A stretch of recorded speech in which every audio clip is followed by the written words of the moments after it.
The piano at Aurelio's didn't so much play as breathe. Smoke-soft notes, a slow river of sound slipping through the low-lit room. Amber liquor glowed in cut glass. Waiters moved like chess pieces. A storm pressed against the windows, smearing Chicago in rain and neon.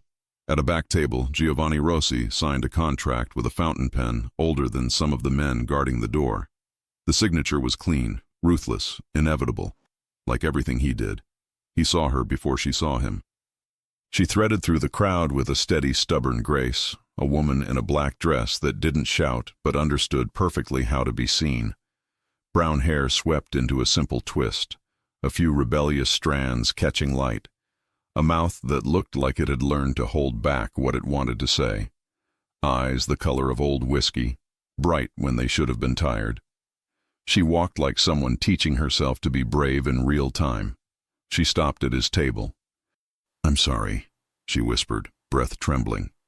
"Could you dance with me? My ex is watching from the bar." The room sharpened. People rarely asked Giovanni for favors without knowing who he was. People never asked him for gentle things. He followed the line of her gaze to the marble-topped bar. A man in a navy suit leaned on an elbow that didn't quite belong to him, a smile carved with entitlement, eyes mean with memory. The kind of man who mistook proximity for possession. Giovanni lifted his gaze back to the woman. Up close, those brave eyes were glassy, with the effort not to cry. A thin, livid mark peeked above the bone of her wrist, hastily covered by makeup, the kind of mark you don't get from a door frame. "What's your name?" Giovanni asked. "Sarah," she said. "Sarah Johnson." He rose without another question. "Then let's give him something worth watching." She blinked, relief and panic colliding. His palm found the small of her back, light, instructive, the way you might place a hand on a skittish horse, asking for trust instead of taking it. The pianist looked up as if he too understood when a moment needed soft witness, and slid into a slow, elegant standard that cupped the room in velvet. They stepped onto the small floor between tables. He guided. She followed, not because she couldn't lead herself, but because for once it felt good to rest. The rain beat a hush against the windows. The city leaned in. Sarah's pulse thundered.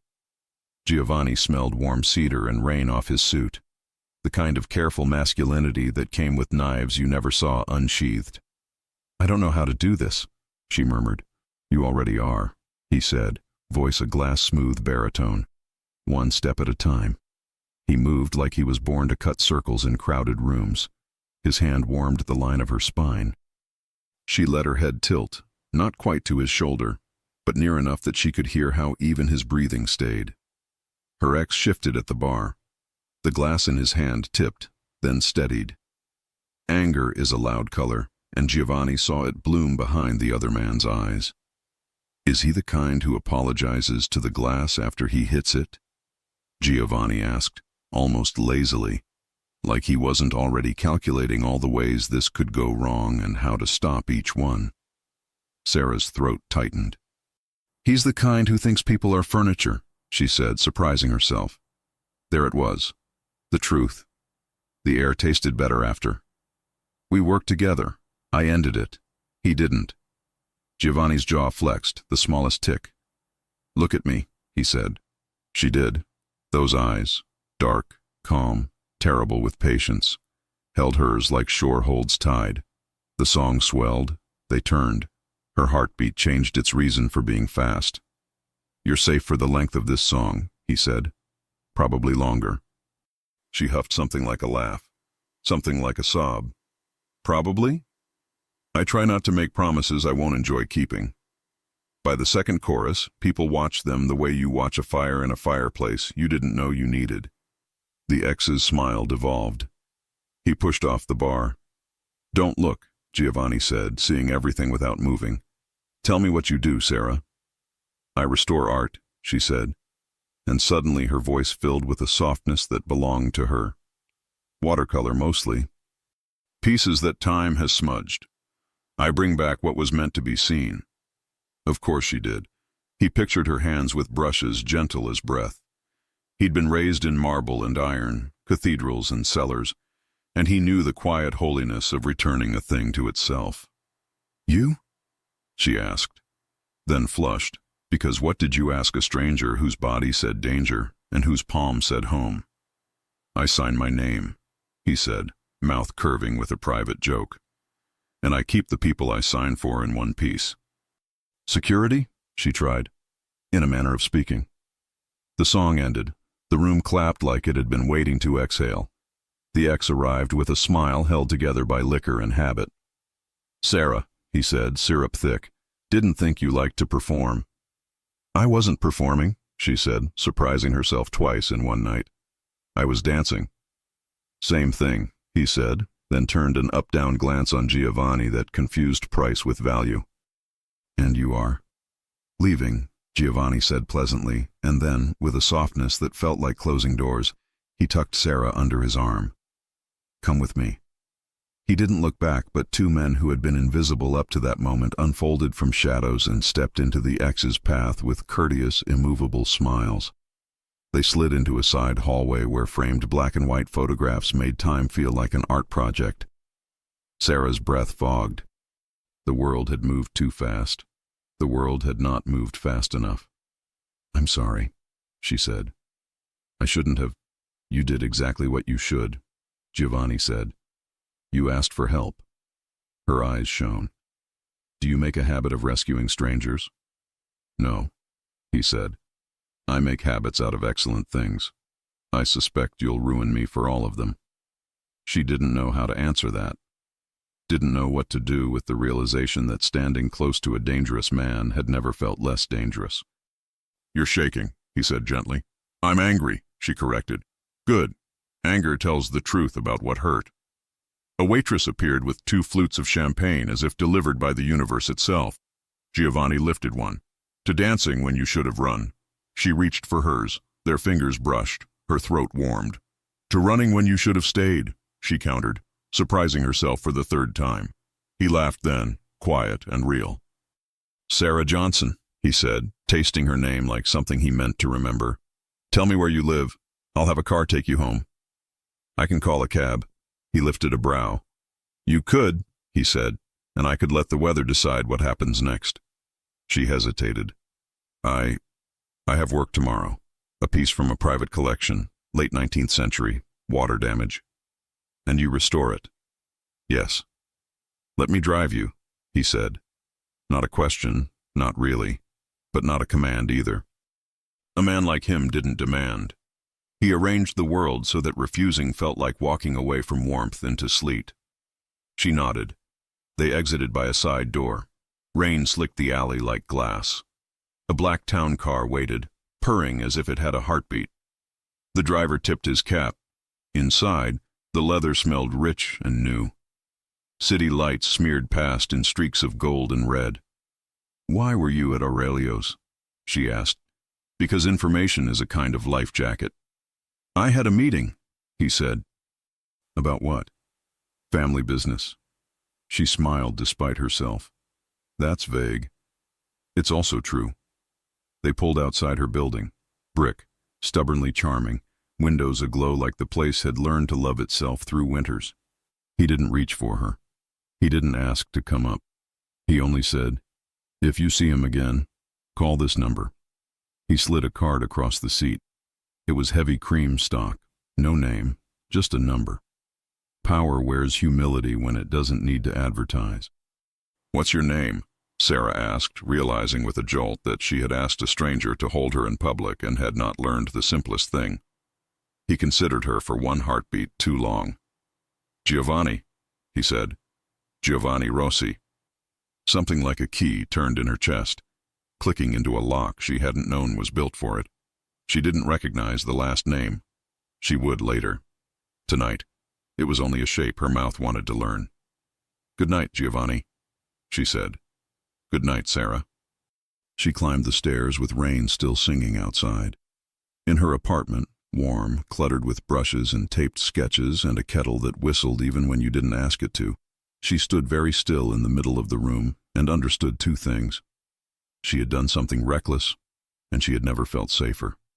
She set his card on the counter like a pressed flower. Down on the street, the car didn't pull away. Giovanni watched the light in her window turn on, widen, settle. He breathed once, the kind of breath you take before you sign something binding. Then he dialed his brother. "Luca," he said when the line clicked. "A man named Daniel Porter. Find him. Politely ask why he thought Aurelio's was a good place to harm what belongs to me." "You don't have anything at Aurelio's," Luca said, all grin and knives. "I do now," Giovanni said, and ended the call. Back in the apartment, Sarah's phone buzzed. A text from an unknown number. "You looked happy. Let's fix that." It was a photo from the bar, her, mid-turn, eyes bright.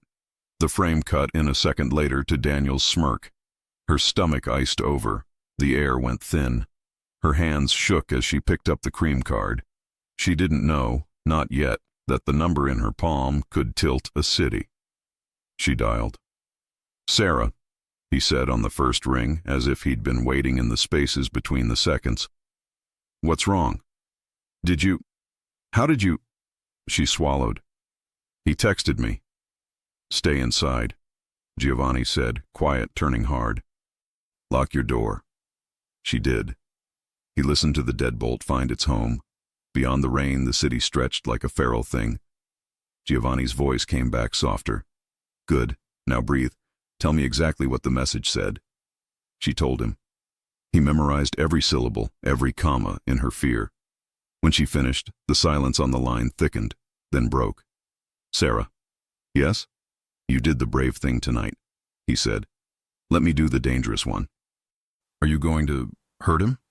"I'm going to teach him the difference between a woman and a possession," Giovanni said. "Sometimes men only learn in a language they speak." "Which language is that?" she asked, not sure if she wanted the answer. "Consequences," he said. From the curb outside, he watched her window's silhouette approach and pause, a hand touching glass. It was ridiculous how much it moved him. He hung up last, because some chivalries weren't dead, they just wore better suits. The town car slid into the rain. Somewhere in the near distance, a man at a marble bar bragged to the wrong stranger about a woman who had danced with someone else and what he planned to do about it. Somewhere else, phones started to ring that only rang when thunder moved indoors. The city braced. Sarah set the phone down and stared at the door. She could still feel the shape of Giovanni's hand, where he had guided her across the floor, an imprint as warm as a vow she had not yet heard spoken aloud. She went to the window and watched headlights smear white across wet streets. One set slowed. She didn't know it belonged to him again, returning because he didn't leave people he'd promised not to. A darker car settled at the corner, unfamiliar, idling. Sarah's breath fogged the cold glass. Was that Daniel? Had he followed? Did he know her building, her floor, the number of steps from the front door to her hallway? She counted them now, 9, because numbers are steadier than fear. Her phone lit again. Unknown number. Not Giovanni's. She didn't touch it. The screen blinked until it slept. In the street, the darker car didn't move. She turned off the lamp and stepped back into the dark. If she listened, she could still hear the piano from Aurelio's, those smoke-soft notes. She closed her eyes and reached for that river of sound like a rope. Was the car outside a coincidence or a message? And if it was a message, who was it from? Her past or the future that had just learned her name? The storm rinsed the city to its bones. By morning, Chicago felt metal clean, ready for choices. Sarah barely slept. She brewed coffee in the kitchen that remembered every cup. The card on the counter looked back at her, patient, dangerous, inevitable. She told herself not to call. She called anyway. "I'm outside," Giovanni said before she spoke, like a man who preempted disasters for a living. She parted the curtain. The black town car waited, inconspicuous only to people who didn't know how to worry. Across the street, the darker sedan from last night was gone. Relief loosened her shoulders, then tightened something else. Why had he stayed? "You don't sleep much," she said when she reached the curb, umbrella wobbling in wind. "I sleep when the people under my protection do," he said. "That includes you now." She wanted to protest the proprietary sound of that. She didn't. It didn't feel like ownership. It felt like shelter with teeth. He opened the door. I'll drive you to the studio. My boss will appreciate that you arrived in one piece. She gave him the address, a brick and beam rehab in the West Loop that used to be flour and is now light. The elevator clanked like it had sentimental value. Inside the studio, sunlight fell in clean squares. Canvases lined the walls in states of undress. The smell of paper and fixative and quiet discipline wrapped her like an apron. "This is where you make time apologize," Giovanni said, stepping around a table of brushes like they were relics in a church. "Something like that," she said, hiding the smile. He watched her work the way a general might watch a surgeon, fascinated, respectful, aware of the stakes in skin he didn't wear. She unrolled a watercolor-washed pail by a burst pipe decades ago, honeysuckle on a windowsill, a little girl's bow, a blue half-sky. With a sable brush so soft it might be mistaken for breath, she coaxed color back to life in patient strokes. "Do you always know what to fix first?" he asked. "No," she said. "I start where the damage dares me to start." He nodded like he understood that more than he should. His phone buzzed. He stepped to the window, voice low. Names stitched themselves through his tone. Luca, Santoro, Porter. He disconnected after 3 words that didn't sound like a man. They sounded like a verdict. "Bring him in." Sarah rinsed a brush. The water bloomed a bruised purple, then cleared. "Is this where you tell me what you do?" she asked. "No," he said, and for once the truth was gentler than a lie. "This is where I tell you what I won't let happen." He faced her fully. "Daniel Porter has been warned to stay away from you. He is careless around the edges, but not stupid. If he forgets, I'll help him remember." "How did you?" "Men like him talk loud in rooms I own," Giovanni said, and for the first time, the shape of that last name flickered familiar in her mind. Rossi. She had heard it in headlines that didn't print unless lawyers gave up. She set the brush down. "Are you?" The word wouldn't climb out of her throat. Mafia belonged to movies, not to men who stood in her studio with eyes that could hold a cup of coffee and a confession at once. He saved her the trouble. "I am the person people call when the police would take too long," he said. "And I am the person the police call when they want something solved without paperwork. Is that a yes? It's a way the city stays standing." She searched his face for cruelty and found law instead, the kind that came with consequences that made sense to wolves and, weirdly, to sheep. "And you decided I'm under that law now?" "I decided last night," he said, between the first and second chorus. She swallowed. Every sensible thing inside her chimed with alarm. Every instinct that had been taught to distrust charm begged her to step back. But this wasn't charm. It was gravity, and she was tired of pretending she didn't know how to fall. Her phone buzzed, a message from an unknown number, but this one wasn't Daniel. "Ms. Johnson, this is Detective Alvarez. Please call me regarding a complaint filed last month." The room tilted. "I filed a report," she said softly. "After the first time he grabbed me. I didn't follow up. I thought it would make it worse." Giovanni's eyes cooled, not at her, but at a world that made bravery cost interest. "Do you want me in the room when you call back?" She hesitated. "Would that help?" "It would help me." The kindness of that undid her. She nodded. He stood at the window again, a large shadow between her and anything that wanted to touch her wrong. Detective Alvarez sounded tired and honest. "Ms. Johnson, I wanted to let you know Mr. Porter's employer terminated him last week. There have been 2 complaints unrelated to you. I'm concerned he may escalate his behavior." "We can put a patrol car on your block." "That won't be necessary," Giovanni said softly, close enough that Alvarez could hear and not see.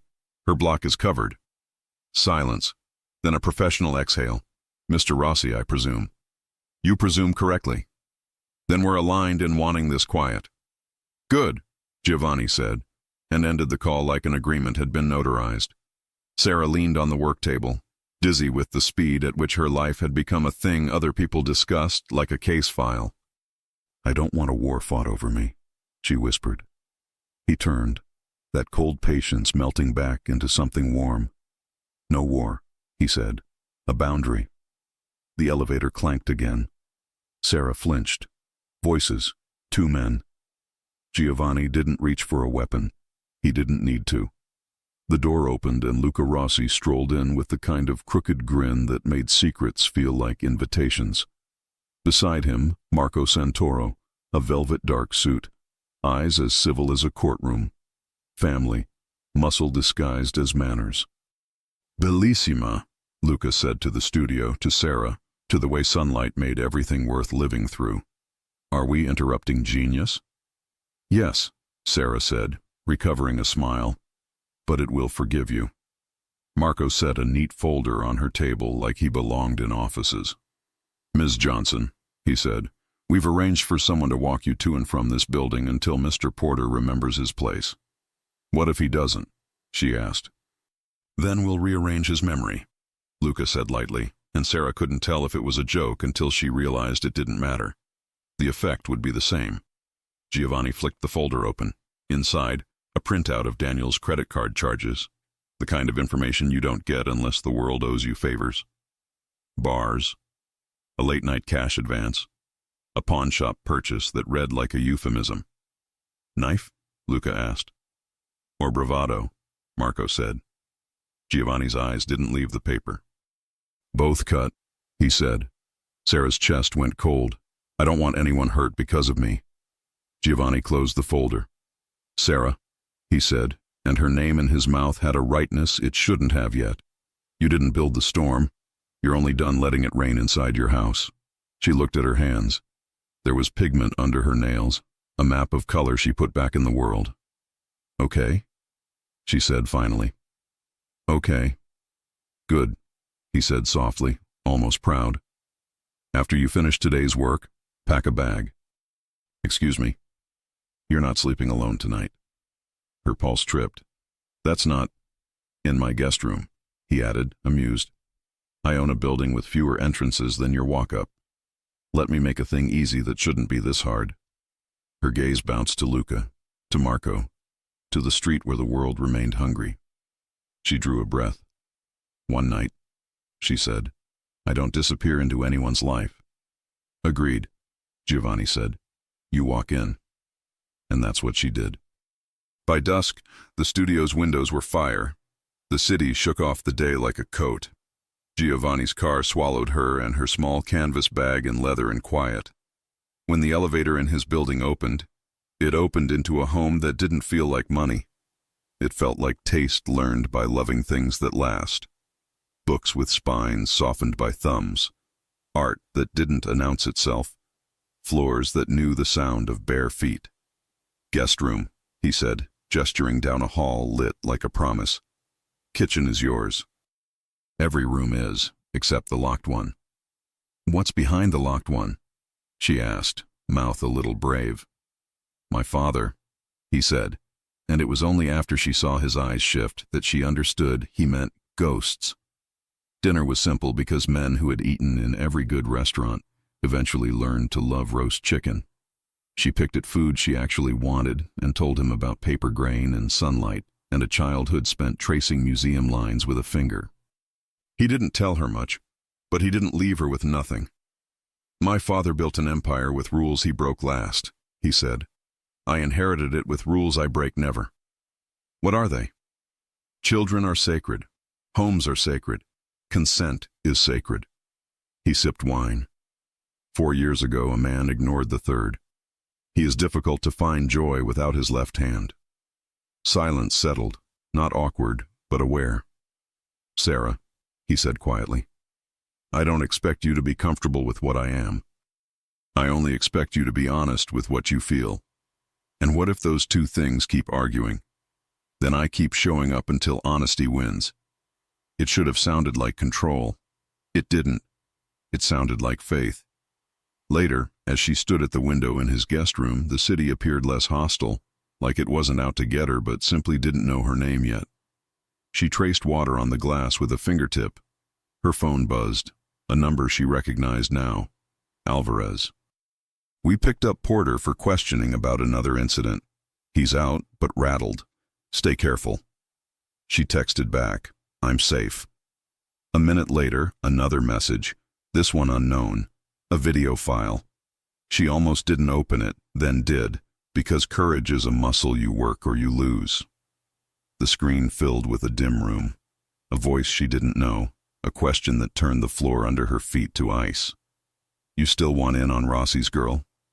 A second voice. Not my style, but I can deliver her to someone whose is.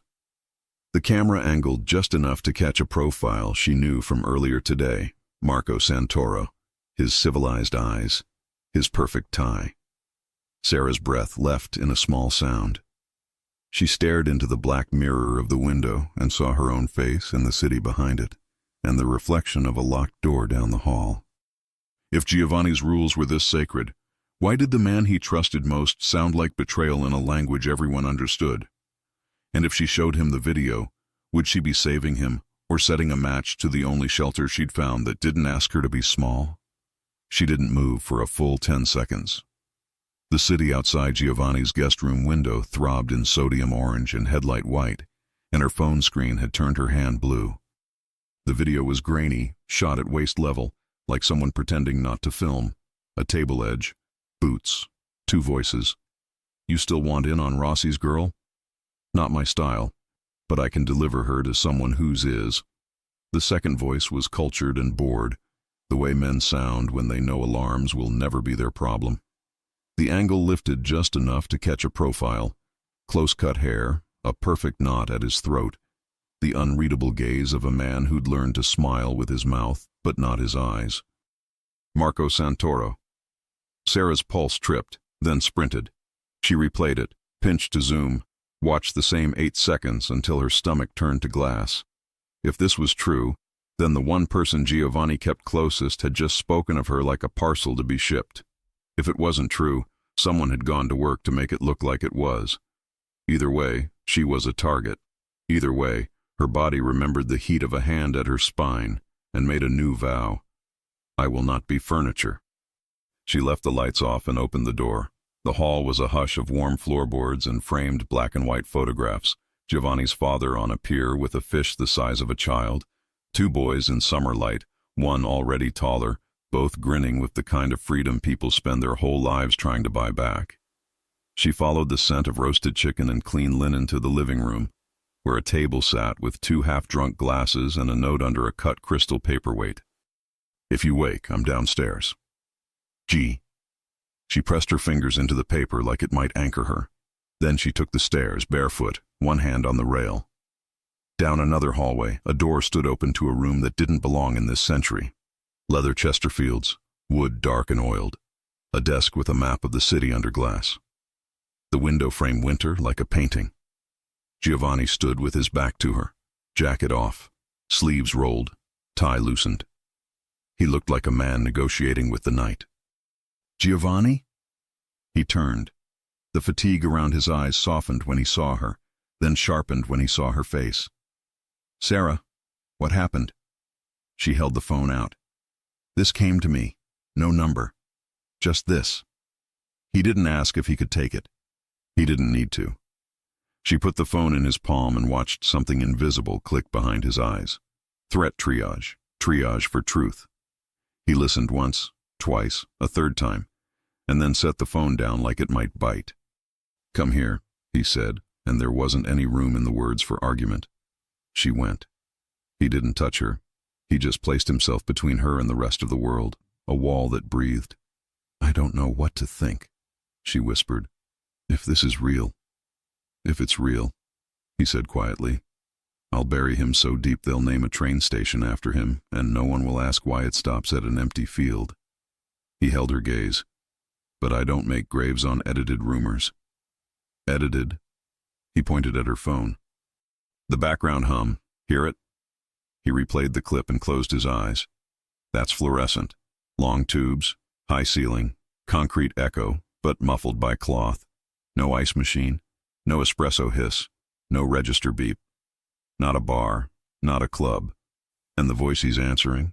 That one's clipped to a chest, lapel mic. His mouth tightened. Whoever sent this wants you to panic and me to be reckless. And Marco? She asked, throat tight. Do you trust him? I trust that he knows what happens to men who sell my people. A beat. And I trust my own verification more than any video. You're not angry? Oh, I'm furious, he said, so evenly it made the room colder.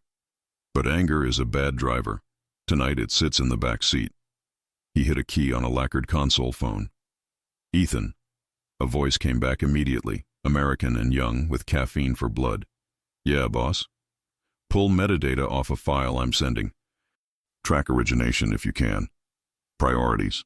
Device signature, compression artifacts, voice print match to Santoro, or anyone in my first 3 rings. On it. Giovanni ended the call and finally looked straight into Sarah's fear. Do you want to leave? No.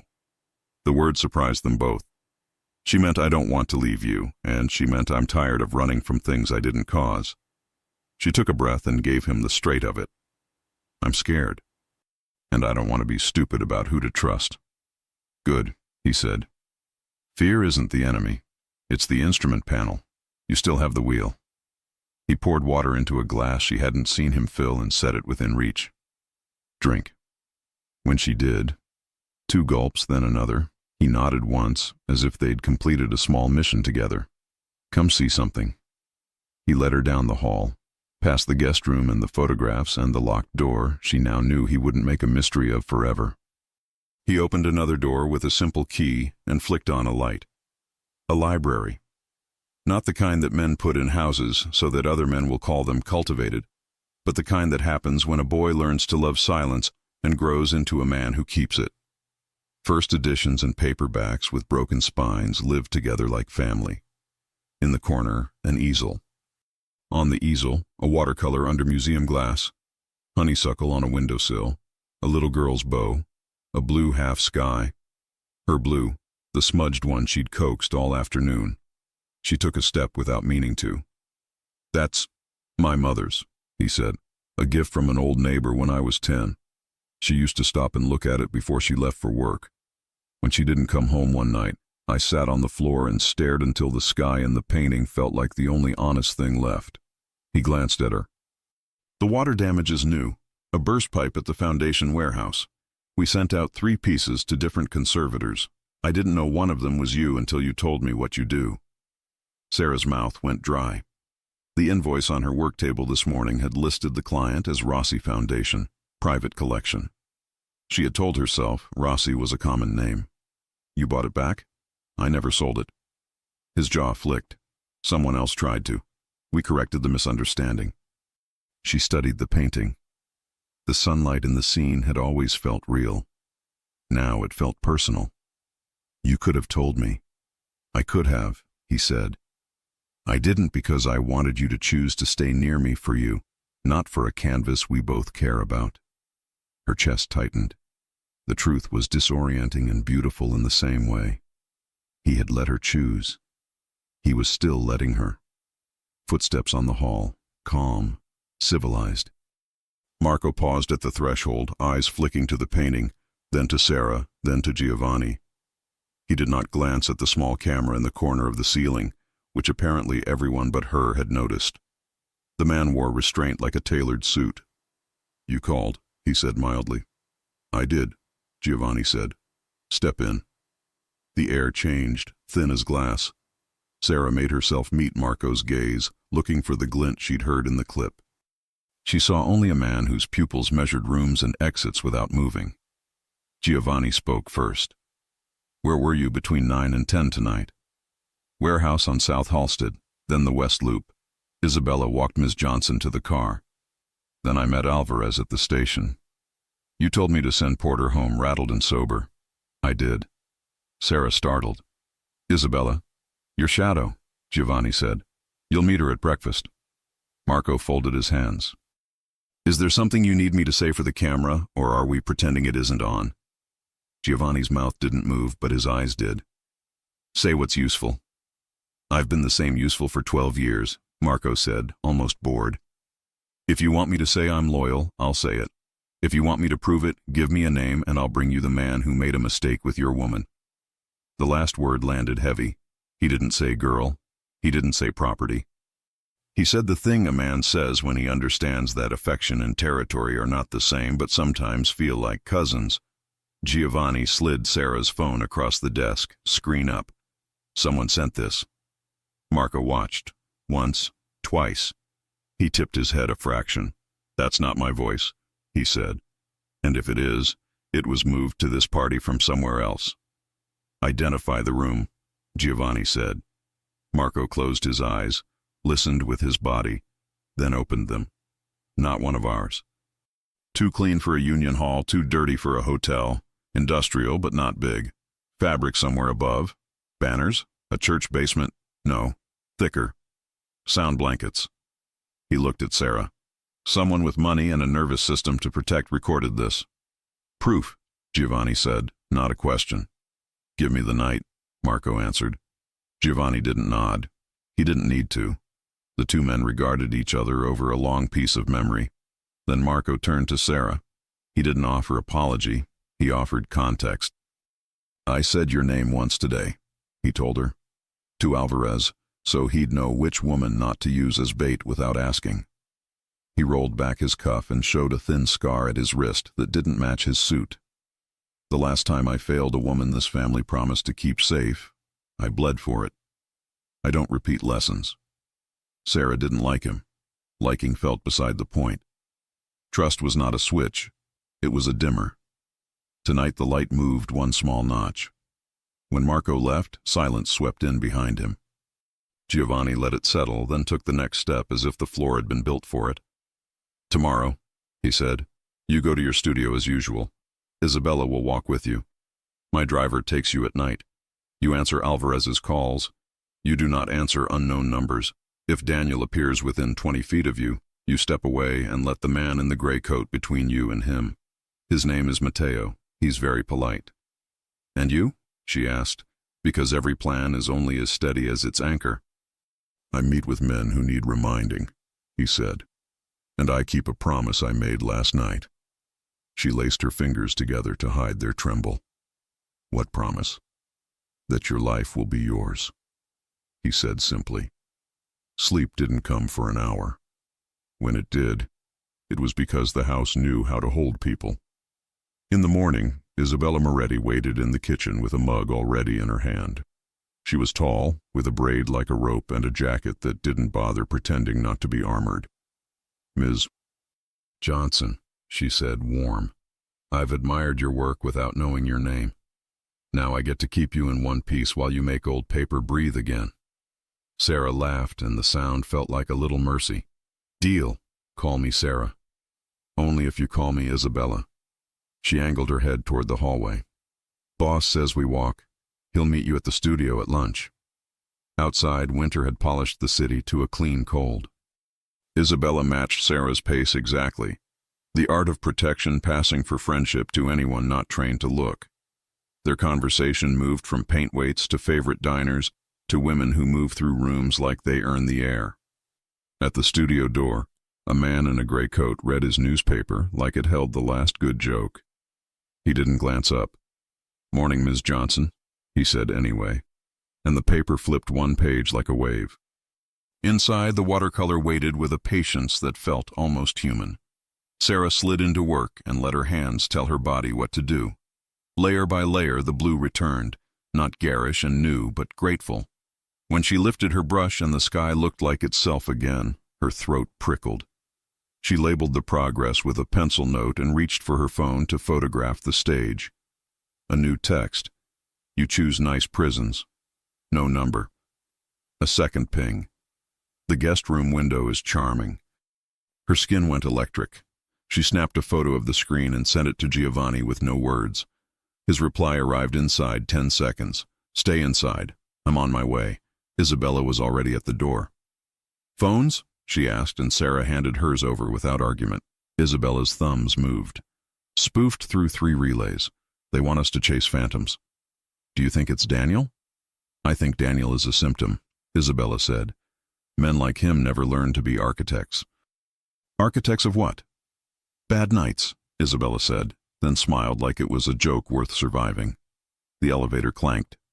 Sarah's stomach cold rolled until the doors opened and Giovanni stepped out, all black wool and quiet command.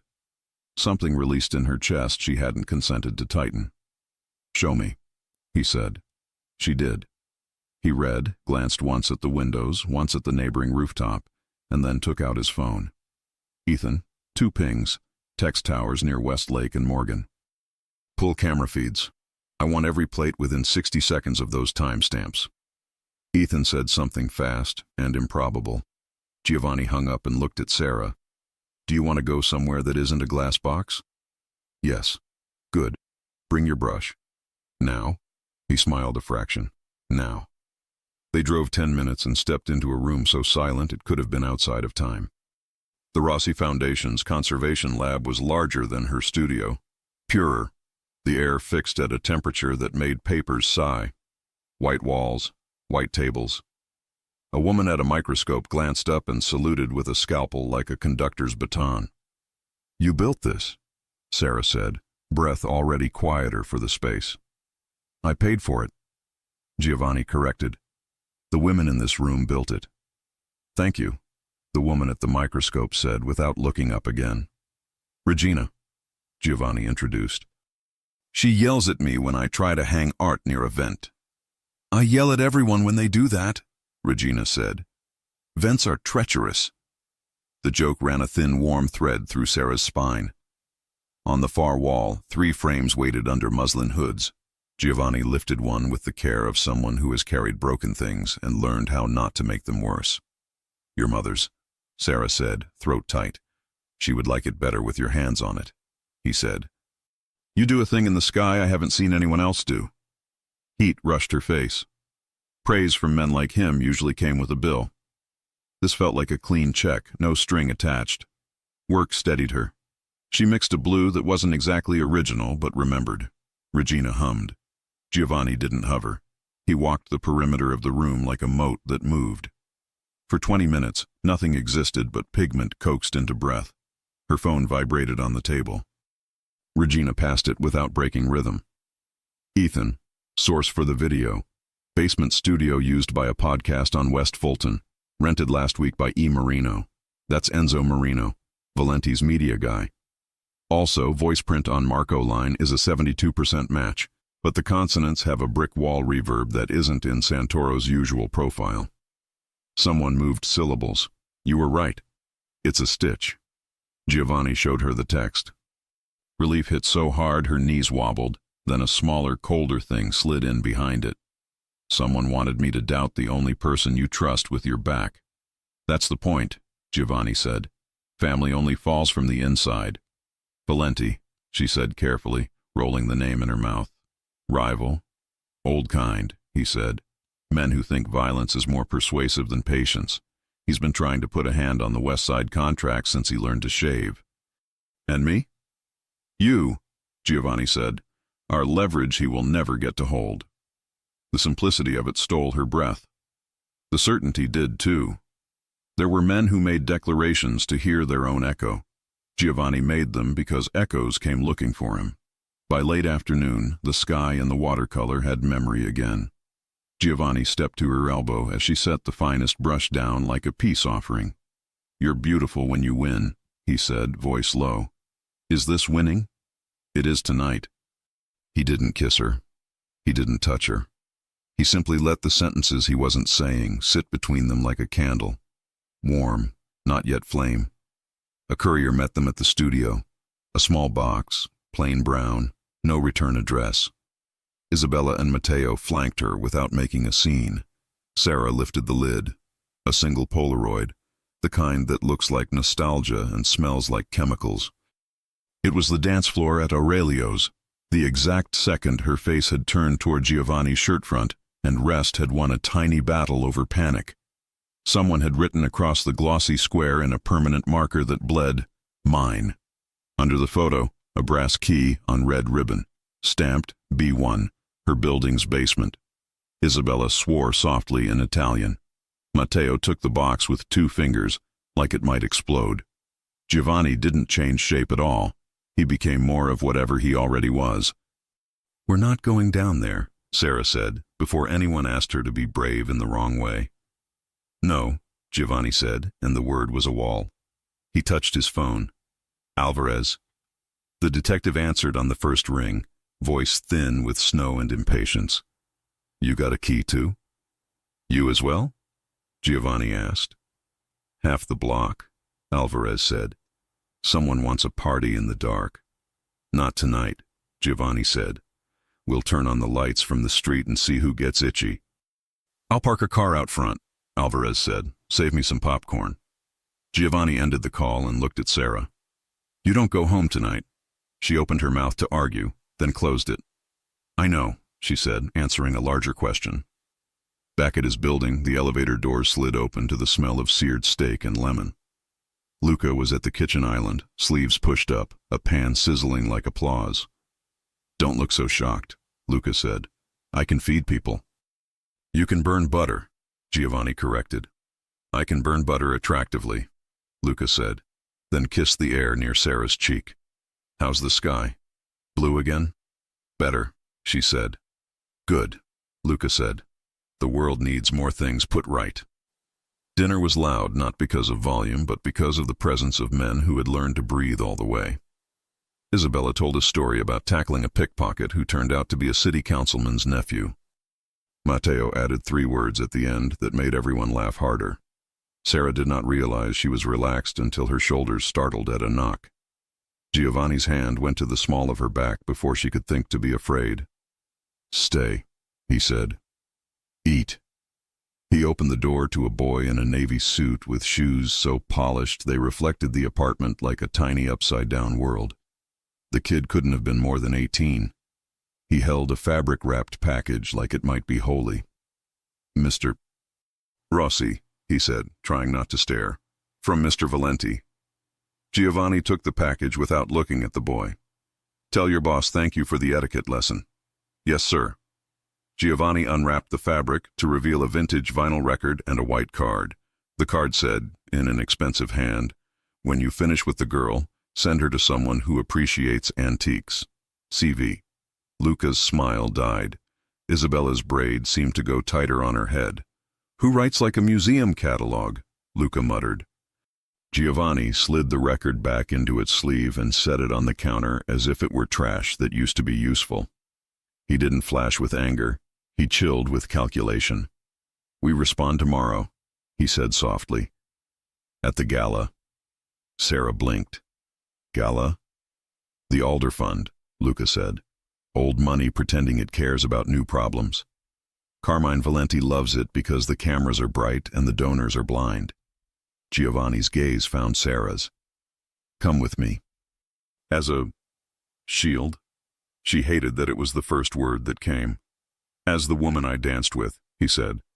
As the person it would be my honor to be seen beside. And yes, also because there's nothing like daylight to make a cockroach remember the cracks he crawled out of. She should say no. She should keep her life as small as it had been last week, when her biggest fear was a bruise peeking over a wrist bone. But small had not made her safe. Small had not felt like hers. Yes, she said, and the kitchen felt larger. Luca clapped. We'll need a dress, Isabella. I have a place, Isabella said, already texting. Good, Giovanni said, and we'll need the right story. What story? Sarah asked. The true one, he said. That you asked me to dance and I was wise enough to say yes. She went to bed with that line living under her ribs. The city purred, a big cat that would let you pet it if you kept your eyes open. She stared at the ceiling for a long time, the shape of tomorrow throwing strange shadows on the walls. When sleep finally came, it was because she let herself imagine one thing uncomplicated. A room with music and his hand at her back again. She woke early. Coffee. A shower. Her hands on the glass the way they had been on the watercolor. Giovanni's house moved around her like it had learned a new rhythm. She reached for the guest room curtains and stopped. On the window, written backward on the outside in the oil from someone's fingertip, a single sentence waited to be read from within. He already danced with someone else. She stared until the letters resolved. They were small and neat. The kind of spite that belongs to men who don't bleed when they should. The glass was cold under her palm. The city beyond it was just waking. She texted Isabella the photo. The reply came fast. No cameras caught the writer. "We'll dust it," but whoever did it wore care like cologne. Sarah leaned her forehead against the pane and exhaled. Tonight they would walk into a room that loved money more than truth. Tonight men who sent boys with packages and boys with keys would smile for cameras. And sometime between the first song and the last, someone would choose the language they wanted to speak to her in. Threat or respect? Which one would the city understand louder? The night arrived dressed like temptation. Downtown shimmered in gold, traffic humming, camera flashes blinking against marble facades. The Alder Fund Charity Gala was the kind of event where power disguised itself as generosity. The chandeliers glowed like captured suns, and a quartet played a waltz too elegant for honesty. Giovanni Rossi stepped from the limousine first. Black tuxedo, no tie, the confidence of a man who didn't ask permission to exist. Then, Sarah. She emerged in a gown the color of midnight silk, a slit along her leg that whispered rather than shouted. Her hair was pinned loosely, a few curls framing her neck. When she looked up, the world slowed. Even the cameras forgot their jobs for 1 second. Giovanni offered his arm. "Ready?" he asked softly. "As I'll ever be," she said, heart racing. "You'll be fine. They'll think you're mine." She hesitated. "Am I not?" He smiled, not answering, only tightening his hand around hers as they crossed into the ballroom. Every head turned, some in curiosity, some in calculation. Carmine Valenti was already there. White tuxedo jacket, crimson pocket square, smile sharp enough to bleed. He stood near the bar like a host who owned the night, the kind of man who applauded his own charm. "Giovanni Rossi," Carmine called, voice smooth. "You do show up when there's a spotlight." "And you hide behind one," Giovanni replied without breaking stride. The crowd chuckled nervously, pretending not to listen while listening to every word. Carmine's eyes found Sarah. "And this must be the reason you've been skipping board meetings." Sarah smiled politely, though her pulse screamed. "I'm just a guest." "No one is just anything near Giovanni," Carmine said. "He collects things worth keeping." Giovanni's hand slid protectively to her back. "Careful, Carmine. When men like you talk about collecting, I start hearing confessions." The tension was silk thin, but steel strong. Carmine laughed. "Enjoy your evening. It might be your last easy one." Giovanni's reply was simple. "It will be yours." They walked away. At their table, the orchestra shifted into a slow waltz. Giovanni leaned close. "Do you trust me?" "I'm learning to." "Then dance with me. This time not because someone's watching, because I am." Her breath caught. He rose, extended his hand, and the room parted like a curtain. Cameras flashed again. But this time, Sarah didn't flinch. His hand was warm at her waist. Her body remembered the rhythm from that first night at Aurelio's. "You belong to yourself," he murmured near her ear. "Never forget that, even if I look at you like you don't." Her chest tightened. "Why do you look at me like that?" "Because I'm not used to wanting something I can't control." She met his eyes. "Maybe that's why you need it." For a heartbeat, he forgot the war, the enemies, the codes. There was only music, the scent of her skin, and a dangerous peace. Then the peace shattered. A waiter passed with champagne. Giovanni's instincts pricked. Too close, too deliberate. He caught the man's wrist mid-pour, saw the tremor, the hesitation.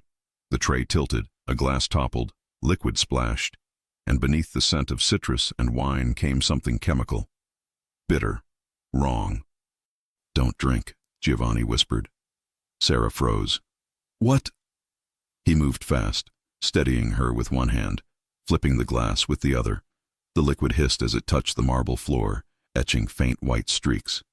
The crowd gasped. Giovanni's guards, disguised as donors, closed in silently. Carmine lifted his own glass across the room. "Accidents happen," he said, smiling too widely. Giovanni's voice was quiet, deadly. "Not twice."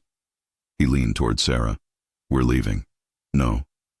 "If we leave, he wins," she said, surprising him. "You want to stay?" "Yes." You said daylight makes them remember their cracks, so let's stay in the light. For the first time, Giovanni smiled, not his polite one, not his lethal one. A real smile, the kind that men like him forget how to make. You really are trouble, he murmured. She lifted her chin. Then maybe I'm exactly your kind. The night carried on. Giovanni's men neutralized the waiter quietly. The crowd never knew. Sarah sat through speeches, applause, and meaningless toasts, feeling his eyes on her from across the table. When he looked at her, the noise dimmed, as if the city held its breath. At the end of the event, an auction began. Art, jewels, a classic watch. Lot Thermometer 17. A watercolor, restored, 19th century, private donation. Her heart stuttered. The honeysuckle painting, the one she'd restored. She turned to Giovanni. Did you? He shook his head. Not me. The auctioneer smiled. A gift from an anonymous patron. Proceeds for the Alder Fund. Giovanni's expression darkened. Valenti. Carmine lifted his paddle, eyes glinting. Let's start the bidding. Giovanni raised his own. 200,000. 3, Carmine countered. 5. 6. Sarah watched the numbers climb, her pulse sinking with each bid. The painting wasn't just art, it was Giovanni's memory, his mother's piece. Whoever held it could claim a piece of his past. Carmine's voice sliced the air. 1 million. The room gasped. Giovanni didn't blink. 2. Silence. Then the gavel came down. Sold. Carmine's smile faltered. Giovanni's didn't. He turned to Sarah. Some things aren't for sale. She swallowed hard. That was a lot of money for a memory. It's not the money, he said quietly. It's the principle. No one takes what's sacred and makes it currency. And then softer. That includes you. They left past midnight. Outside, the winter air tasted electric.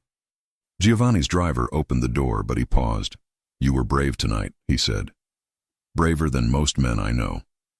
I was terrified. That's the definition of brave, he said. Their eyes met. Something wordless passed. The recognition of two people learning how to belong somewhere again. He brushed a strand of hair from her cheek. Come home with me. Is it safe? No, he said truthfully. But it's honest. She smiled faintly. Then yes. As the car slid into the dark, Chicago's skyline shimmered behind them. A city built on deals and danger, about to learn what happened when love entered the equation. But as they reached his building, the headlights of another car flicked once, twice, a signal from the shadows. Inside that car, someone watched through a scope, whispering into a phone. She's with him, and she has no idea what's coming. The car rolled into the underground garage with a low, steady hum. Giovanni's hand never left Sarah's. The gala's glitter still clung to her skin, but the warning from the shadowed car rode along with them, cold as a fingertip on the back of her neck. Wait, Giovanni told the driver, and the engine idled. He scanned the mirrors, reading light and angles like a second language. Matteo? Level clear, came the calm reply from the gray coat in the second vehicle, but someone blinked us from the street. Copy. Giovanni squeezed Sarah's fingers once, like a code for with me. The elevator opened straight into his lobby. Marble, warm light, the quiet of money that didn't have to prove itself. He guided her in, then held a palm over a sleek panel, new hardware she hadn't seen before. You upgraded, she said, half trying to lighten what the air refused to lighten. I added one door no one else sees, he said. You're the reason. Inside the penthouse, the city sprawled in glass. Luca's jacket was slung over a chair, tie loose. Isabella leaned in the kitchen doorway with a glass of water. Matteo ghosted past a window like a reflection that didn't belong to anyone. Report, Giovanni said. Isabella nodded toward a tablet on the counter. Alvarez picked up 2 boys in a borrowed sedan 2 blocks down. Scope mounted but no firing pin. Scare piece. Who sent them? Sarah asked. Valenti likes theater, Isabella said. He wanted you to perform fear. You didn't. Giovanni looked at Sarah with quiet pride. You stayed in the light. Not alone, she said, and meant it. Luca brought a first aid kit even though no one looked hurt. Habit. He set it down with a thud. Want to talk about that auction, big brother? 1 million was a nice punch. 2 million was a sermon. Giovanni shrugged. He tried to buy our mother's window. Sarah felt it again. The small shock, the human truth under all the iron. Thank you, she said, for letting it stay sacred. His gaze softened. Some prices you pay so you can live with yourself. He reached for his glass, and then the window across the room starburst, a bright, mean flower of safety glass whitening at the center. Down, he said, already moving. He took Sarah to the floor with a gentleness that made the violence outside feel farther away than it was. The second crack came a full breath later, a ricochet singing angry against concrete. Isabella had her weapon out, but holstered again when she saw Giovanni's hand rise. A signal, 2 fingers. Hold. Wait. Silence. A siren far away. The city pretending nothing happened. Matteo's voice in Giovanni's earpiece. Backblast from the old parking structure, rooftop to rooftop, shooter already gone. Any cameras? Giovanni asked. Too blind. They knew where to stand. Then they know us too well, Luca muttered, eyes scanning shadows as if they owed him names. Giovanni helped Sarah up. The tiny flecks of glass glittered in her hair like a crown that had come from the wrong story. His thumb moved once at her temple, slow and careful. I'm okay, she said, surprised to hear it and to find it true. You're shaking, he said softly. I'm mad, she corrected, the echo of last night warming the word. Good, Giovanni said. Anger tells you what to fix. He turned to Isabella. Lock the building. Nobody in or out without my eyes on them. Done. To Matteo. Call in Giro. I want the nest on that garage mapped before sunrise. On it, Matteo said, already moving. To Luca. Pull the foundation schedule. If any shipment creates a soft path, reroute it. Luca tipped 2 fingers in a mock salute and was on his phone. And me? Sarah asked, half daring him to leave her out. You, he said, meeting every ounce of her challenge, are the only part of this I won't outsource. He drew a long breath, then looked away, jaw tight. I don't like bringing war to where you sleep, he said. That's a line. Home is sacred.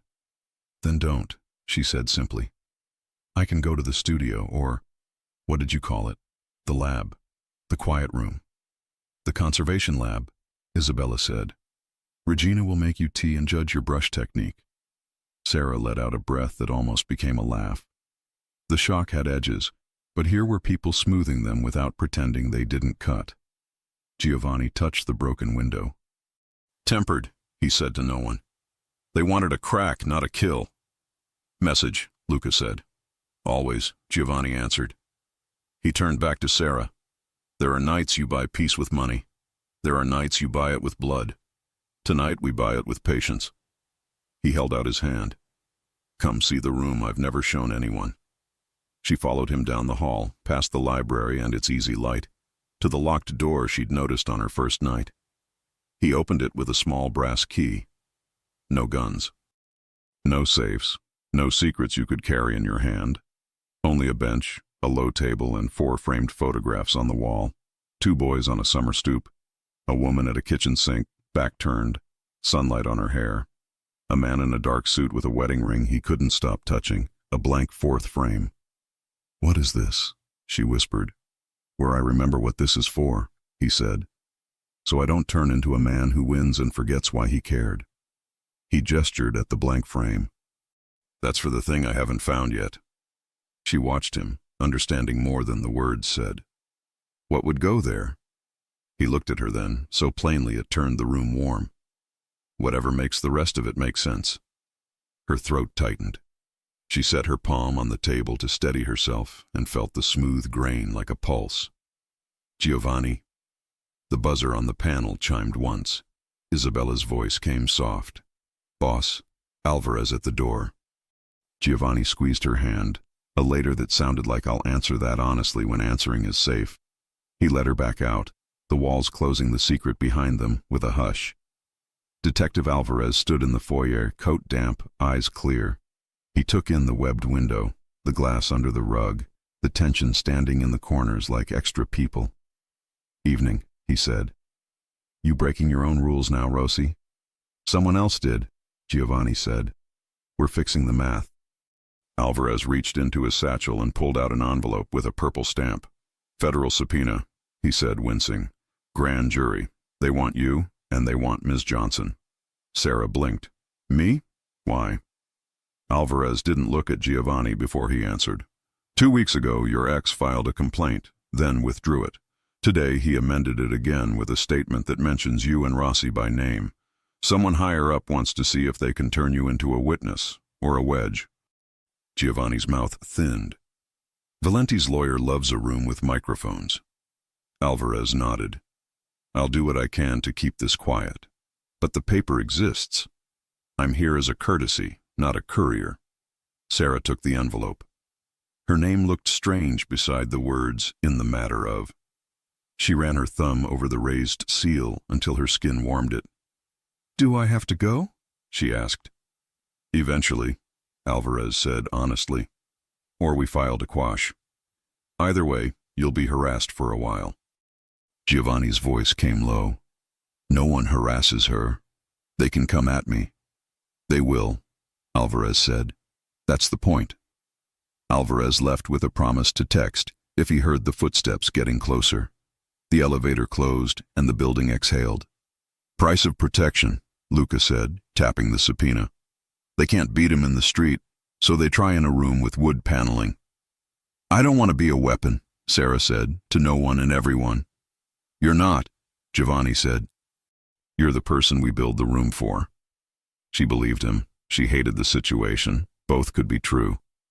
"Eat," Isabella ordered, practical as gravity. People think better with something warm in them. The kitchen rebuilt the night in small ways. Bowls, bread, the quiet clink of forks. Giovanni didn't sit. He stood behind Sarah's chair, one hand on the wood, like he was ready to lift the whole table and carry it if he had to. When they finished, Luca hauled the first aid kit back over with exaggerated drama. "Since no one's bleeding, I'll pretend I'm not disappointed." He reached for Giovanni's shoulder to make a joke, and froze. "What?" Sarah asked, already moving. Luca's fingers came away with red. A thin line of blood traced along the back of Giovanni's shoulder, glinting at the edge of his shirt where the fabric had darkened. "Grazed," Giovanni said, as if reporting light rain. "Shirt off," Isabella said, brooking no argument. He obeyed. The jacket went first, then buttons, each one a small surrender. The cut was shallow but clean, a neat kiss of heat that had lifted skin. Red smeared under his collarbone where the glass dust had clung. "Hospital," Sarah started. "No," Giovanni and Isabella said together. They glanced at each other. She rolled her eyes in sisterly exasperation and reached for antiseptic. Sarah stood so close she could memorize the shape of his chest, the map of old scars like a history book with no captions. Her hand shook for the first time that night. "Hey," he said, as if they were alone. "I'm here." "You got shot because of me," she said. "I got grazed because a small man wants to feel bigger," he corrected. "And I chose to be where you were. I'll keep choosing that." She pressed her lips together. "Does it hurt?" "Not as much as not touching you." Heat flooded her face. She busied herself with gauze so she wouldn't do something reckless, like answer that line the way a body answers gravity. Isabella taped the dressing with brisk competence. "No suit jackets for 2 days," she decreed. "I own knitwear," Giovanni deadpanned. "You own problems," Isabella said, and the two of them smiled in the way families do when they're tired and grateful to still have each other to annoy. Luca's phone buzzed. He read, then whistled. "Porter." "Daniel?" Sarah's stomach went cold. "Hospital," Luca said. "Somebody tuned him up. He's not dead. He's also not talking." "Alvarez?" Giovanni asked. "On scene," Luca replied. "Says Porter had a note in his pocket." "What note?" Sarah asked, already bracing. Luca read from the screen. It says, "When kings play, pawns break." And on the back, your initials, Sarah, SJ. The room went still. The old world loved its metaphors. The new world knew how to make them cut. Giovanni's voice gentled. This is not your fault. It feels like it, she said. Feelings aren't facts, he said. They're weather. We dress for them and keep walking. She swallowed. What happens now? Now, Giovanni said, we make 2 lists. One of threats, one of promises. Threats first, Isabella said, pulling her braid tighter. Valenti escalates. The feds sniff. Whoever staged that video has more where it came from. Promises, Giovanni said, looking at Sarah. You sleep without fear.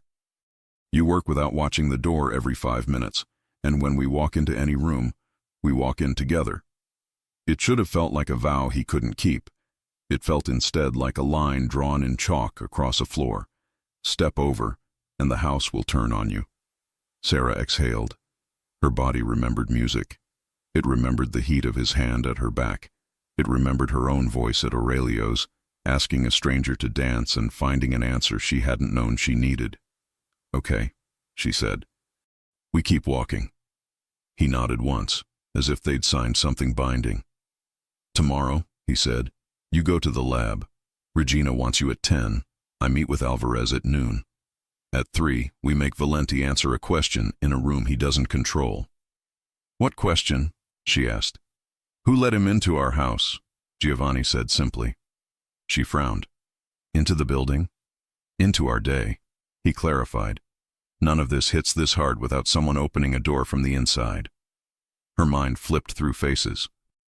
Matteo's calm, Isabella's dry humor, Luca's impatient warmth, Marco's civility, the boy with the vinyl, Daniel's mean smile, the waiter's shaking hand.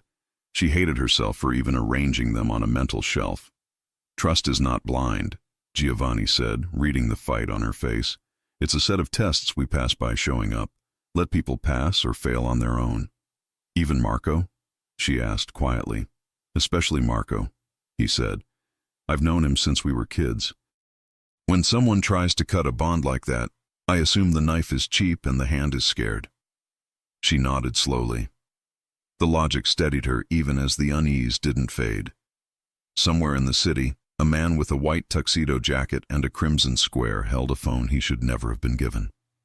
Somewhere else, a courtroom waited with microphones that would twist whatever truth they were handed.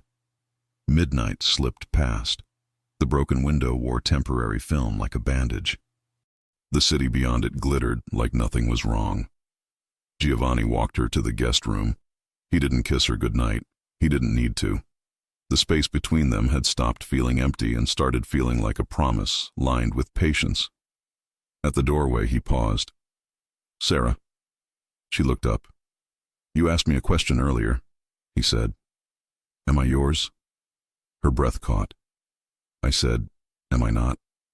He gave her the smallest, most dangerous smile she had ever seen.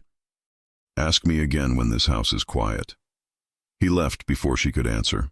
She lay awake, staring at the ceiling, listening to the building breathe around her like a living thing. Eventually, sleep came. It lasted 2 hours. Her phone chimed at 3:18 a.m. A single image, no text. The honeysuckle watercolor, on a work table, under wrong light. In the bottom right corner, a faint, fresh signature that did not belong to the original artist. A forgery stamp. Bold. Brazen. A second image followed. The same painting back on the easel in the lab, Regina's tweezers beside it, except the sky was a shade off. To most eyes, nothing. To hers, a lie. Her heart fell through her ribs. Someone had switched the piece while she slept.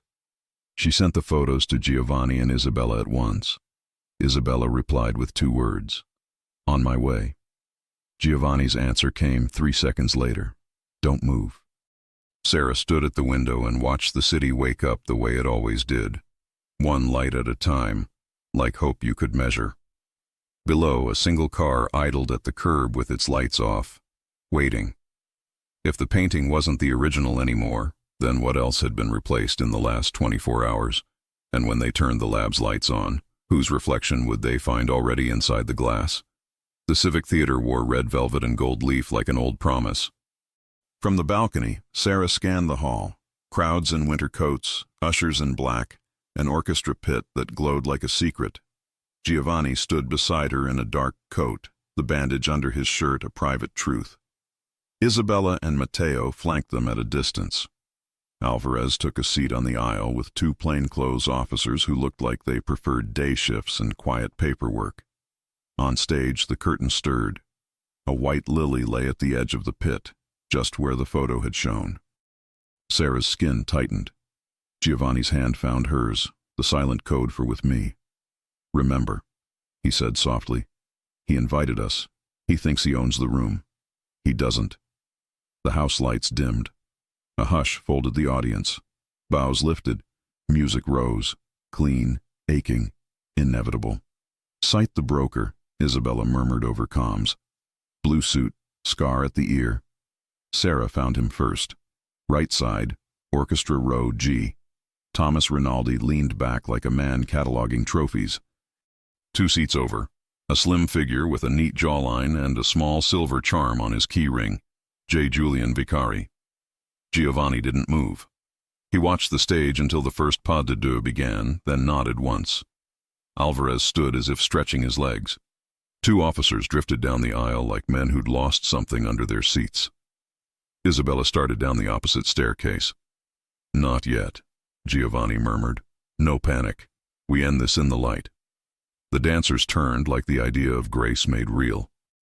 Sarah forced her breath to match the music. She was not a pawn. She was not furniture. She had walked into the lion's den on purpose. Halfway through the act, a hairline movement at the back of the orchestra level snagged Giovanni's attention. An usher who wasn't an usher lifting a small device toward the mezzanine. A signal relay, thin as a candy bar. "Julian's trick," he said. "Isabella." "On it," she answered, ghosting to intercept. Rinaldi leaned toward Julian, whispering, a smile inside his voice. Giovanni's phone hummed once in his pocket. "Ethan, Marino's studio is live. Backup drives syncing to a cloud we control. Audio of Aurelio's compromise captured. Ledger names matched. You have your proof." Giovanni exhaled slowly. "Now," he told Alvarez. The detective touched the back of his badge. The first officer reached Rinaldi's row and bent, polite as a maitre d'. "Sir, would you come with us?" Rinaldi smiled, all teeth. "Not during the adagio." Giovanni spoke for the first time, his voice traveling cleanly through the hush. "Stand up, Thomas." The name hit like a cymbal. Heads turned. Dancers faltered half a beat and found the music again. Rinaldi's eyes flicked to the balcony. Recognition. Annoyance. He rose anyway, because men who survive long in this city learn when not to run. Julian started to stand too, then froze as Isabella's hand found his wrist, light as a teacher's correction. Sarah felt it before she saw it. The shift in air that says someone is doing the wrong math. At the far end of the row, a man with a shaved head and a too-still coat pocket pushed up, and the glint of a short blade flashed under stage light. "Matteo," Giovanni said. Gray coat moved like a rumor. Matteo reached the man as he stood. The knife skated off nothing. The man folded like a mistake corrected. The music never stopped. Rinaldi turned his palms out in a gesture of cultural fatigue. "Really, Giovanni? At the ballet?" "At the scene of your first theft," Giovanni said. His voice was still, not loud. "You like rituals, so do I." Julian tried to twist free. Isabella didn't tighten her grip. She only looked at him until his bones remembered how little they wanted to disappoint her. "Carmine wanted a second act," Giovanni said. "He'll have to watch it on a screen." "From where?" Rinaldi asked lightly. "Tahiti?" "Cook County," Alvarez said, producing a neat stack of paper that had waited its whole life to be used. "Thomas Rinaldi, you're under arrest for conspiracy to commit fraud, wire fraud, and unlawful surveillance." Rinaldi's mouth flattened. He glanced at Sarah, curious, not cruel. "Was it the paper that beat me?" he asked her. "It's always the paper." "It was my mother," Sarah said, voice steady. "She left a truth you forgot to see." Julian's eyes flicked to her. Shame did a small unpretty thing to his face. "I just install speakers," he muttered. "And kitchens. Isabella said, and cameras aimed at women who didn't invite you. Alvarez's second officer cuffed Rinaldi. The audience murmured, a ripple of human noise that felt like weather about to break. On stage, the ballerina took her partner's hand and kept going, because artists know how to continue through ridiculousness. "Where's Carmine?" Sarah asked. "Here," came a voice from the aisle. Carmine Valenti stepped into view like a man entering his own reception. White jacket, crimson square. The self-satisfaction of someone who has never had to be late for anyone. "Wouldn't miss this," he said as security froze at the edges of the room. "Thomas bores me when he loses." Alvarez lifted his chin. "You're welcome to join him." Carmine smiled as if he'd been complimented. "Detective, you brought wood-paneled paper to a knife fight. This city prefers steel." "Tonight it prefers evidence," Giovanni said. Carmine's gaze touched Sarah like a cold hand pressed against glass. "The conservator," he said. "You look like your mother." "Don't," Giovanni said, soft enough to carry. Carmine's smile thinned. "You keep breaking the rules, Rossi. You make love a security policy." He nodded toward the pit. "Careful with that. Love bleeds louder than any king." "Then listen close," Giovanni said, "because mine is speaking." He stepped forward, and the entire house seemed to lean. No threats, no raised voice, only a list of facts, laid like cards, face up. "You swapped originals for copies through your broker and your installer. You seeded gossip with my woman's mother's name to discredit her. You planted a relay in my home and called it a speaker. You sent boys without firing pins so you could feel tall. You cracked my glass to write your name on my night." He took one more step. The space between them was a line on a map. "You are a small man in a big suit, Carmine, and tonight you are done." Alvarez held up his phone. "Search warrants executed at Marino's studio at 7:42 p.m. Multiple drives seized. Audio, contracts, a ledger that matches a page the decedent Laura Bennett wrote, sealed years ago and introduced by a lawful heir. This isn't theater." Carmine's jaw clicked once. "You think men like me go to prison?" "I think men like you go quiet when the money dries," Giovanni said. "And I think yours just did." He angled his head. Luca, at the back of the house, lifted his hand once. Bankers answered to gravity and panic. Valenti's accounts had begun to shiver an hour ago. The final freeze hit while Act 1 danced. Carmine's smile cracked, then returned in smaller pieces. "You can't hold all the doors at once," he said. "Watch me," Giovanni answered. Rinaldi was already moving down the aisle between two officers. Julian sagged as Isabella handed him to another pair. The man with the knife was awake enough to be ashamed. Carmine took a breath that thought about running. He didn't. He lifted his hands like a man who knows how to survive a season. "I'll give you your second act," he said to Sarah, bitterness under velvet. "He'll bleed. They always do." "He already did," Sarah said. "He bled and stayed." Silence held for one clean second. Then Alvarez nodded.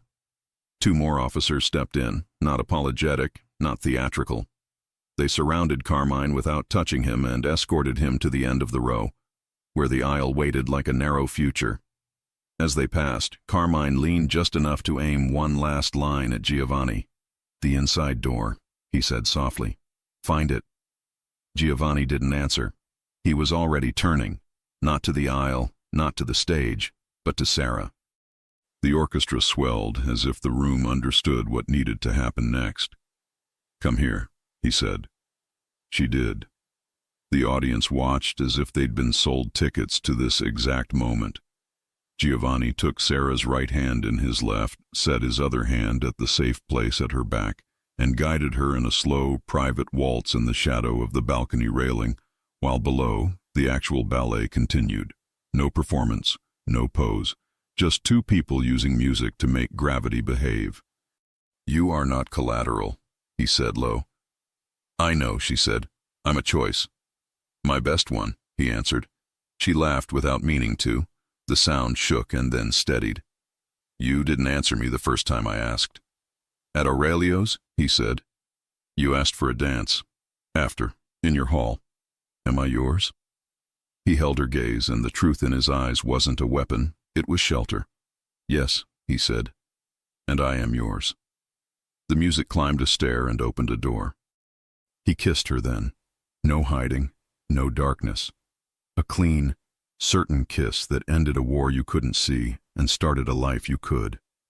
Applause rose from the orchestra level, braided with the real applause from the stage. In a city that had cheered worse things, this felt like a small, good correction.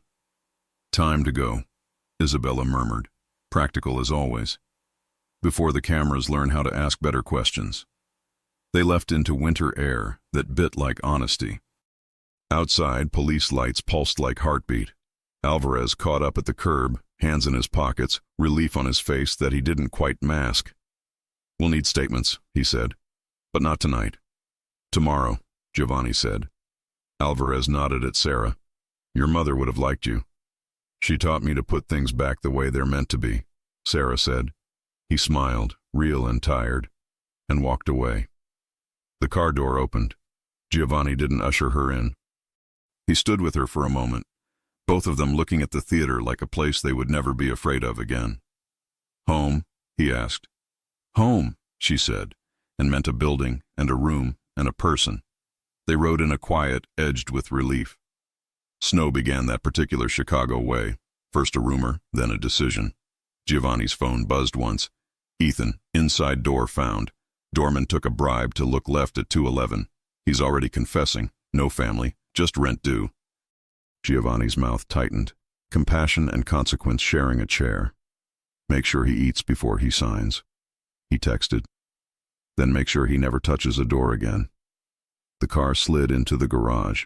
The elevator rose. The penthouse exhaled when they stepped in. The temporary film on the cracked window had been replaced by new glass. The city beyond it glittered clean, as if something old had finally burned off. Luca was at the island with a triumphant grin and 2 glasses. Valenti tried to call a judge, he reported cheerfully. The judge was in our box. Careful, Isabella said, plucking a speck of lint from her sleeve. You'll start believing in happy endings.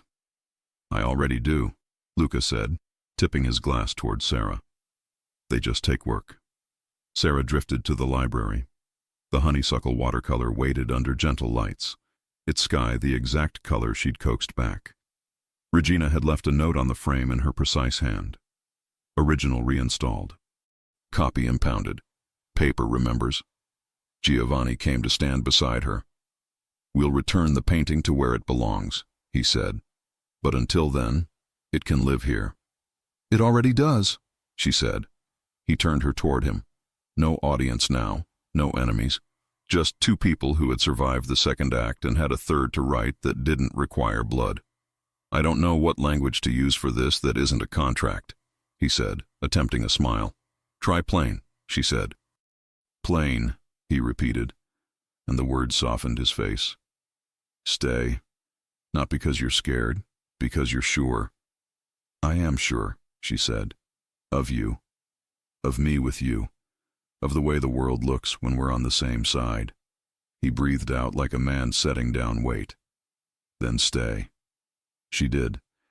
And later, when the house was quiet and the city sounded like a far river, he told her the pieces he hadn't said out loud, how he learned his rules, where the scar on his shoulder came from, what it cost to be both feared and decent. She told him about a girl who learned to see color where other people only saw damage, about a mother who wrote truth on paper and hid it like a seed. In the morning, sunlight found them. Coffee steamed.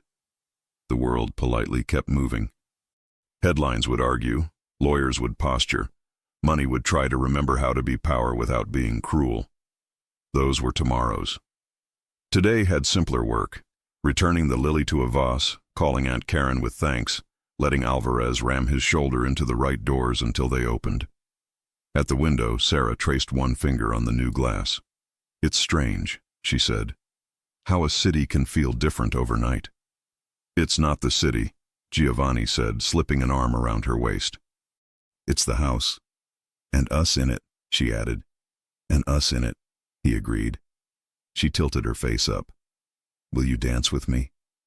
He smiled, the most dangerous smile of all, the one that meant he had nothing left to hide. Always, he said.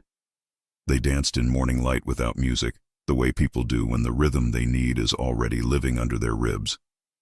Outside, snow fell soft as an apology. Inside, the blank frame on the wall wasn't blank anymore. Someone had slipped a photograph into it.